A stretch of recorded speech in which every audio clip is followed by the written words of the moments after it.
Hi everyone, my name is Hope Bolinger. I was originally supposed to give this talk at the library, but unfortunately was unable to come, so I am going to be giving it over here. Hopefully this resource will be helpful to people as they are watching. So I'm going to go ahead and share screen. Give me a second to get in here. Sometimes Zoom gives me a little bit of trouble, so let me get this. All right, we should be officially sharing. Today, I'm going to be talking about what does it take to be in publishing. I'm going to share my personal journey, but I'm hopefully going to be able to also provide tips along the way, things that I learned throughout my traditional publishing journey that will hopefully be helpful to you if you are ever looking to dive into that world. So let's go ahead and jump in. So first of all, who is this person talking to me? I am a number of things. I am a writer. I have 26 books out or under contract to be out. All of them will be released by 2025.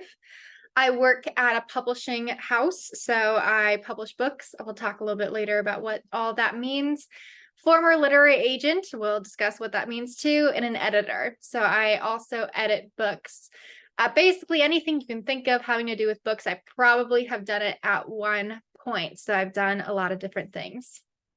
And I'm going to be telling you a story today since I am a writer. And the story is going to revolve around two different themes. And the first is ageism. This is going to pop up a lot in today's discussion. And something to be noted about ageism, because a lot of times I'll talk with people who are younger audiences, but obviously those who watch this video may not necessarily be in that demographic. I've seen ageism go both ways in publishing, so not just on the younger end, but on the older end too. So I will be talking about the experience on the younger end, but know that it exists on both sides and I've seen it. So we'll talk about ageism, and we're going to talk about, more importantly, perseverance, pushing through even when it seems like all odds are against you. We're going to start off our story in the middle of the story, work our way back, and then work our way forward. So I was at a writers' conference, and I was 19 at the time. I knew that writers' conferences were very important because you could sit across the desk from people in the industry who were the decision makers. So I did my best to prepare. I collected my materials, presented myself in the most professional way possible, and I talked with a literary agent, which we will talk about what that is. And after I finished my presentation to her, she looks me dead in the eyes and says, "You're too young. Come back again in 5 to 10 years." And the thing was, yes, I was 19 at the time, but I had done a number of things to prepare myself up to this point for this moment. So thankfully, I did not take her advice. I did not come back in 5 to 10 years. But unfortunately, this was a very common thing I ran into in the industry. So a theme to keep in mind as we work our way back to the beginning. So how did I get started in writing in the first place? I got started when I was in high school, and I had a friend in the picture on the left, Julie. And this friend I thought was crazy because this friend liked to write books. And in the spirit of friendly friendship competition and the fact that we needed to talk about something other than the TV shows that we were binging at the time, I decided, okay, let's give this writing thing a try. Couldn't be that hard. And I absolutely fell in love with it. I got bit by the bug to the point where at 16, I started writing, and I literally wrote 10 books in the span of 2 years. I was writing nonstop, writing in classes after school. Whenever I could, I was always writing. And there was something interesting happening because every single time I'd write a chapter, I'd upload it to a site that was very similar to Wattpad. It wasn't Wattpad, but it was basically same kind of concept. And every single time I posted a chapter, I'd get instant feedback. So people would tell me what I did well, what I needed to improve on, which meant that with every single book, I was improving my craft. I was taking the feedback that was given to me and I was applying it accordingly to the books. So that was what was happening during those 2 years.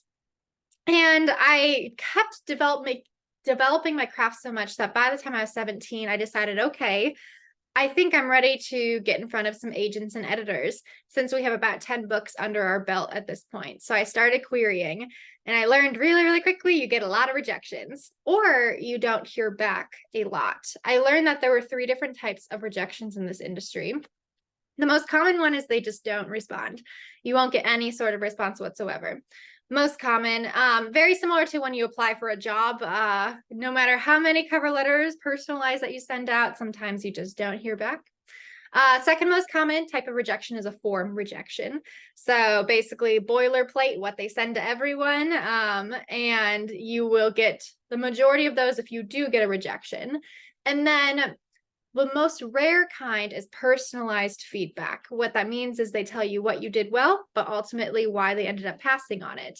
And I have heard that if you get personalized feedback, it means that you're very close to making it into the industry. And I actually, back in high school, did get a couple personalized rejections, which were really nice. But at the time, I didn't really seem to be grateful for a personalized rejection. I decided, okay, I'm going to take this into my own hands. And so at 18, I decided to self-publish my first book, only book I ever self-published. I learned really, really quickly that there is a lot that goes into self-publishing, not even just in terms of finances, but marketing and everything. I have a huge respect for people who do this well. I learned that I could not do it all that well. So I learned I still wanted to go the traditional route after I explored this for a brief moment. So if you are ever wondering what is the difference between self-publishing and traditional publishing, self-publishing is what it sounds like. You publish it yourself, and you are in control of every single piece of that process. So you get to decide what cover you have, what the interior looks like, what release date you have, all of that. But the downside is that you do have to pay all the fees, and there are thousands of dollars, sometimes tens of thousands of dollars that go into every single book that gets put out into the marketplace. So there are upsides and downsides. What traditional publishing is, meaning a publisher pays you to publish your book. And that usually is in the form of an advance, although sometimes certain publishers don't do advances and they do higher royalty rates, depends on the publisher. But that means that the publisher will upfront all the costs for everything, but they're maintaining control of the process. So if you hate your book cover, it's your book cover now. You better like it. So they will have more control over the process and get the final say on everything. So there's upsides and downsides to each part of the industry, and you have to figure out what works best for you. So considering I did want to go traditional, I went to college to study publishing because I wanted to know the industry inside and out. I wanted to know absolutely everything about it. And my goal was to first sneak myself in and then to sneak other people in after the fact. So 2 goals, first me, then let's get some other people in too. Because I figured that if it was that hard for me to get into the industry, that it had to be equally hard for other people too. So therefore, I was going to try to help reach back and help other people get in. So at 19, I joined a critique group. They were very, very brutal in their feedback, but it was helpful. I had dozens of bylines. So what a byline basically means is you have something published. So this could be a newspaper article, plays, poetry, any of the like. I had written about 12 books at this point, and I did a lot of unpaid internships, basically learning everything I can by working unpaid internships for a lot of small to mid-sized publishers. And a lot of times, a lot of authors really balk at the idea of getting a byline because they're like, well, I just want to write books. I don't really want to write anything else. So why would you even, get a byline? What it tells publishers, essentially, you're a very versatile writer, that you get your name out there repeatedly and that you already have a built-in audience that you're reaching. So that is why a lot of authors may start with something small and then they'll build up to a book. So it's always worth exploring. You never know what types of writing you may end up liking, but bylines are actually really helpful in the industry. So at 19, I ignored the advice of that one agent and I just kept writing. And I kept going to writers' conferences. So at the one that is in the picture, I pitched an agent at this conference, and this was a really important meeting. And you may be asking, why would you even go to a writers' conference? The main pull to go to a writer's conference is that agents and acquisitions editors are often there, which means you can sit down and you can pitch your books to them. And it's so much harder to say no. And I never corrected this misspelling in here, not misspelling, proofreading error in the slide. So know that when I say I do editing, know that it's the big picture editing. I'm terrible at the proofreading. It's harder to say no when they've seen you in person. When they get to see the heart behind your manuscript, they are going to have a much, much harder time sending a rejection. So that is why conferences are important. And conferences have really great classes. They have really great resources, going to give you up-to-date information on the industry as a whole. And what a literary agent is, the person I was sitting down and meeting with at this conference, is essentially a person who sneaks people into the industry.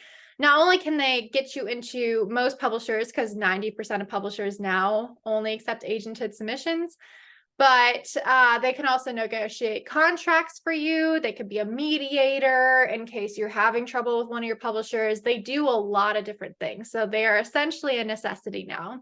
And when I went to this conference, I knew that this literary agent I was pitching was a necessity in the industry. So I pitched him my book. He seemed semi-interested. He had had several pitches that day, so I could tell he was tired. And he told me, "You're very young, but you're a good writer. Go ahead and send me your book. I'm going to have some edits," because I always have edits for people. "I'm going to see how you apply feedback, and we'll see from there." And if we learned anything from when I used to write for the Wattpad-like site, I did take feedback and I did apply it. So I thought, okay, we can do this.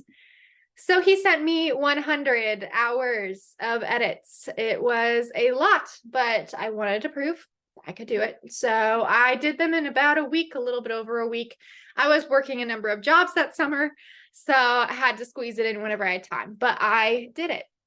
And I turned it back into him. He reviewed the edits, got back to me really, really quickly, and had basically said, "You're very young, but these edits are better than what most of my authors can do."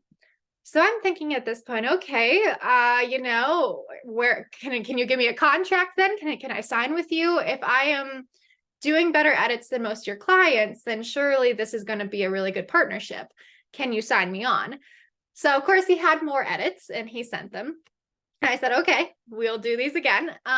Did more edits and I turned it into him. And I waited, waited some more. I was so used to hearing back within like 24 hours. And so it was weird when weeks were passing by, didn't hear anything. And so then after 8 weeks passed, I sent a nice follow-up email. And then he ghosted me. I mean, technically, he did respond several months after the fact with a form rejection, but essentially, he was ignoring me. I know he saw my emails, and you'll know why I know in a few minutes. So, of course, I was super devastated. We were so close to getting that next step in the process, and I was back to square one. But I kept writing, and I figured, okay, maybe I can't sneak myself in first, but maybe I can sneak other people in. So I'm going to keep working industry internships to try and help other people break into the industry since I'm not having any success. So at 20 years old, I worked for a literary agent in an internship, and it accidentally turned out to be the literary agent who ghosted me. I did not realize this at the time, but I figured he didn't remember me. Because he gets 10,000 submissions a year, and that is typical for an agent to get 10,000 submissions a year. So I figured he didn't remember me, but he did. He asked me to stay after on a Zoom call when we had a meeting with the whole team. And he essentially told me the reason why I rejected you was not because of your talent or ability. It was because I have way too many clients and I cannot take on any more. So I didn't want to overload myself. However, there is another agent at our agency who I think would be a good fit for you. You should try sending your book to her. So I went ahead and sent it to her, and she took it on. And the funniest thing is, to this day, this book has not found a home. And it's a good thing because it needs a lot of work. but sometimes certain books will open certain doors and still will not ultimately get published. So she took it on. And I thought at this point, like, okay, we're done. Like, she's going to shop it around to a couple places and then we'll get a book contract. But it turns out that there are a lot of agents in the industry, which means that publishers can afford to be picky. And they were. So while she was shopping that book around, I decided to write another book that same summer. And I finished it, edited it, gave it to her around the fall range. And she sent it out to publishers. There was one publisher in particular who we thought was going to be a very good fit for this. So we were really honing that focus on that particular publisher. And so it went to their pub board, and I'll explain what a pub board is. And the pub board said, she's too young and this book is too gritty, which admittedly it's a suspense thriller, so it's going to have some grit. But they were very, very determined not to let it in on that first pass. And what a pub board is, I can call it this because I've been on one. It's a place where dreams go to die. Essentially, what a pub board is a group of people at a publishing house who will decide if a manuscript is a good fit for them or is not a good fit for them. And more often than not, they're looking for a reason to say no. So they're very, very tough to please. They sent it back to me, but they didn't send me a rejection. They sent me essentially a revise and resubmit, which means if you apply these edits, you are free to send it back to us. And if we've learned anything from this, I apply feedback. So I went ahead and did those edits, and I'd send it to them, would wait a couple months, and they would keep having different things that they wanted me to fix. And so I just kept sending it back. They were very determined not to let me in. I think they were just too nice to send an actual rejection, but they were very, very, very determined not to let me be published. But I was determined to meet that first goal and sneak myself into the industry. But of course, after a while, this can get to be a very tiring process being strung along like this. So at 21, I was getting really, really, really tired of getting the runaround. I was on a spring break trip with my mom at Universal Studios, pictured here. And I told her, okay, I will do one more edit. I'll send it to them. And that's it. I am finished after this. I cannot take it after this. Maybe I'm just not meant to be in publishing if I get one more, revise and resubmit. So I did just that. I applied the feedback. I turned it in. And then one night after a solemn viewing of Avengers Infinity Wars, I was very, very upset, and I was scrolling through my phone in the parking lot through my email, because that's just basically the life of a college student, is constantly scrolling your email. And I got the email. So this was taken in my dorm. We had no AC, so we were super sweaty, but we were happy because I just signed a contract for my first book. So I finally accomplished that first goal. I finally sneaked myself into the industry. But of course, I wasn't done. There was a twofold goal. I had to get me in, and then I had to get other people in too. And I figured the best way to do that was to work a job in the industry in which I was able to be a decision maker, most likely an acquisitions editor. So at 21 years old, I was graduating college early. I had edited over 100 books because I figured maybe one of the best ways to sneak into a publishing house is to be an editor. I had over 200 things published, more book contracts on the way in addition to the one I had signed. And I had done 10 industry-related jobs. I figured this was a very good resume. I figured I would have no trouble getting a job straight out of college. And of course, apparently I never learned my lesson. So I started applying for jobs. And at 22, and I want to mention that 21 on the previous slide was like I was 1 month away from being 22. At 22, I had applied for 200 industry-related jobs that I was qualified for. I was told explicitly on interviews, you're too young, or you're very young, so you must be very inexperienced. It actually got to the point where I had to knock off my graduation date on my resume just for them to put me in the interview stage. It was bad. So I glanced back at all the internships I'd worked in the industry, and there was one that was hiring for a low paying job. And if they're watching at this time, I first of all want to mention I'm very grateful for the opportunity that you gave me. But it was a very low paying job. And when I mean low paying, I mean back in 2019, when I had taken the job, it was my going rate was less than the minimum wage in my employer's state. It was extremely low paying. Eventually it bumped up, but that starting pay was pretty low. But I knew wanted to be in the industry, and I knew sometimes you had to start at those very low paying jobs. And it was at a company that taught writers how to get published. So it wasn't an acquisitions editor, but at least I was teaching writers ways to sneak themselves in. So at 22, obviously that pay was not sustainable.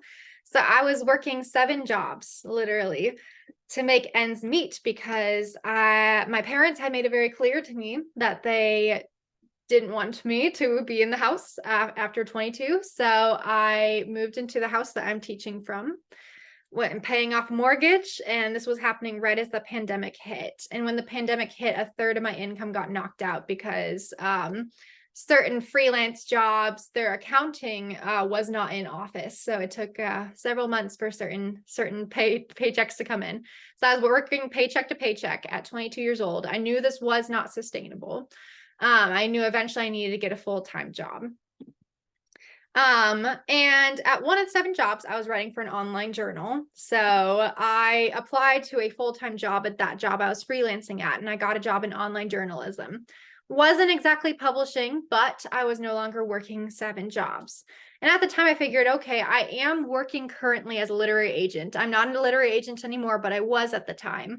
And I had helped 70 authors get books into publishing houses, ranging from really big ones to really small ones. And so I was able to sneak people into the industry in an adjacent way, for sure. And I was getting more book contracts. So I figured, okay, maybe I'm just not meant to be in publishing full time. Maybe I'm just meant to sneak myself in and occasionally try to help people get in. But the beautiful thing in publishing is you never want to burn a bridge. And so remember that very low paying job, my first job out of college, there was a woman who worked there with me at the time. And she ended up leaving that company before I did, and she created her own publishing house. And she remembered me, she remembered my work ethic. So when I was 24, I got an email from her one day. And she said, "You're young, and you're just who I need to be an acquisitions editor." I'll explain what that is in the next slide, but I really want to focus on the "you're young" part of this, because she really appreciated that I was younger. She had said that she needed a pulse on the younger markets, and that I was able to fill that gap that the company had. So what an acquisitions editor basically is someone who chooses which books get taken on at a publishing house. And my technical title is managing an acquisitions editor, so I do a lot more than just doing that. But what this essentially meant was that I finally could sneak people into the industry. And it is a dream job for me. And I have the ability to meet that second goal. And usually you'd think that the story would be done here. But it wasn't. So when I was 25 last year, I kept getting book contracts, and I would go to the same writers' conferences that I used to attend as a writer. And I figure at this point, okay, maybe I've earned a little bit more respect. Maybe people see that I am an industry decision maker, and maybe they will treat me a little bit better. They did not. A lot of very, very blatantly ageist stuff would get said at conferences, stuff that I'm not going to even list in here, but let's just say it wasn't good. And I was frustrated because, what else do I need to do to prove myself? I had already done everything that I could in the industry and more. So I thought, okay, at this point, I have the ability to do something about this, so I can try to do something to stop future young writers from experiencing this. So I went to my boss and I said, "Hey, is there any way we could have an imprint for younger writers?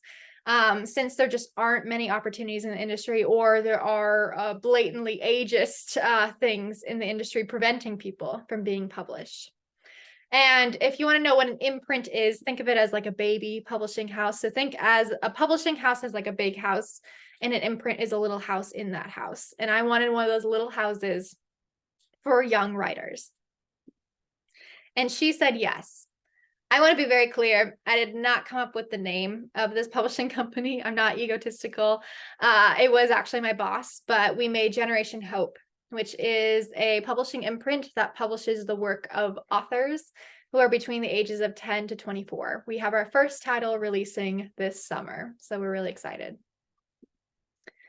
So in review, I am 26 now. I'm working a wonderful job, and I have 26 book contracts and almost 1,500 things published. We're like 15 away from that. I can help sneak other people into the industry, especially young writers who may be experiencing the same things I did. Some takeaways.